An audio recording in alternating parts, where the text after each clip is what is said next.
இறைவனேசுவில் அன்புக்குரியவர்களே, இன்றைய நாள் இறை வார்த்தையின் அடிப்படையில் உங்களோடு இணைந்து சிந்திப்பதில் மகிழ்ச்சி அடைகின்றேன்.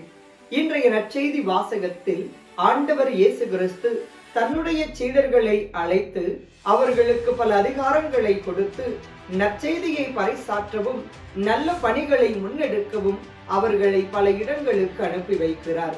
இப்படி அனுப்புவதற்கு முன்னதாக அவர் அவர்களோடு உரையாடுகிற போது, நீங்கள் இந்த உலகத்தின் போக்கின்படி பணத்தையோ பதவியையோ பட்டத்தையோ நாடியவர்களாக இப்பயணத்தில் ஈடுபடல் கூடாது என்பதை அவர்களுக்கு எடுத்துரைக்கிறார். இறைவன் மீதான ஆழமான நம்பிக்கையை மட்டும் இதயத்தில் இருத்தியவர்களாக நீங்கள் செல்லுங்கள், காணுகிற நபர்களுக்கெல்லாம் ஆண்டவரை பற்றி அறிவியுங்கள், அவர்கள் கொடுப்பதை பெற்றுக் கொள்ளுங்கள், அவர்களோடு தங்கியிருங்கள், உங்களுக்கு தெரிந்த அனைத்து விதமான நன்மைத்தனங்களையும் இதுநாள் வரை தன்னோடு இருந்து நீங்கள் கற்றுக்கொண்ட அனைத்தையும் அவர்களுக்கும் கற்றுக் கொடுங்கள், கடவுளின் துணையோடு பல வல்லச் செயல்களை நீங்கள் நிகழ்த்துங்கள் என்று சொல்லி தன்னுடைய சீடர்களை தயார்படுத்தி ஆண்டவர் இயேசு கிறிஸ்து பணி செய்ய அனுப்புவதை நாம் வாசிக்க கேட்கின்றோம். இந்த இறை வார்த்தையின் அடிப்படையில் நமது வாழ்வை நாம் சீர்தூக்கி பார்க்கிற போது எத்தனையோ ஆசிகளை இறைவன் நமக்கு கொடுத்து அவருக்கு உகந்த மனிதர்களாக நீங்களும் நானும் நமது வாழ்வை அமைத்துக் கொள்வதற்கான அழைப்பை இறைவன் ஒவ்வொரு நாளும் தருகின்றார். ஆனால் இறைவன் தருகின்ற இந்த அழைப்பை இதயத்தில் இருத்தி சிந்தித்தவர்களாக நமது செயல்களை அவரின் வார்த்தைகளின்படி அமைத்திருக்கிறோமா என்ற கேள்வியை இன்று நாம் நமக்குள்ளாக எழுப்பி பார்க்க அழைக்கப்படுகிறோம்.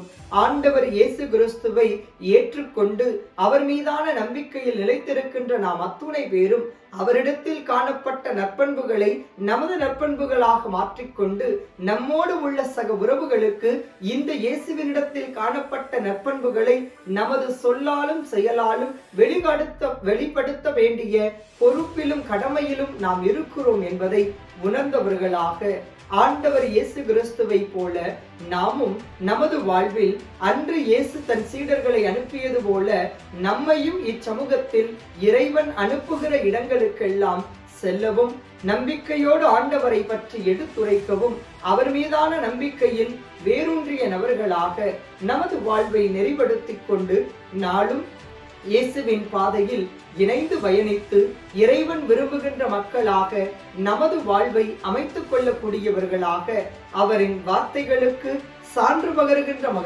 நபர்களாக நம் வாழ்வை நெறிப்படுத்திக் கொள்ள இன்றைய நாளில் இறைவனிடத்தில் அருள் வேண்டுவோம். இறைவன் நம்மை தொடர்ந்து ஆசிர்வதிப்பார்.